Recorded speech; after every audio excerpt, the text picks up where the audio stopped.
মাছের রাজা ইলিশ, সেটা যদি হয় ইলিশ ভাপা, রবিবার দুপুরে গরম গরম ভাতের সাথে পুরো জমে যাবে। তাহলে চলো, সবার প্রথমে মাছগুলো কেটে ধুয়ে নুন হলুদ দিয়ে মেখে রাখবো। এবার দুর্দান্ত মশলা বানিয়ে নেব। তার জন্য মিক্সিতে 1 চামচ কালো সর্ষে, সাদা সর্ষে, 1 চামচ সাদা তিল, পোস্ত, 4 মগজ, কয়েকটি কাজু বাদাম আর কয়েকটি কাঁচা লঙ্কা অল্প জল দিয়ে মিহি করে পেস্ট বানিয়ে নেব। এরপর একটি বাটিতে পেস্ট করে রাখা মশলা ঢেলে 2 চামচ টক দই, স্বাদ মতো নুন হলুদ আর সর্ষের তেল দিয়ে মেখে নিচ্ছি।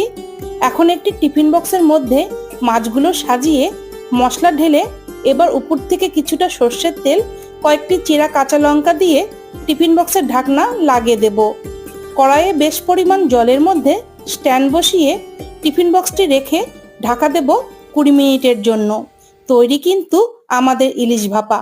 কেমন লাগলো রেসিপি?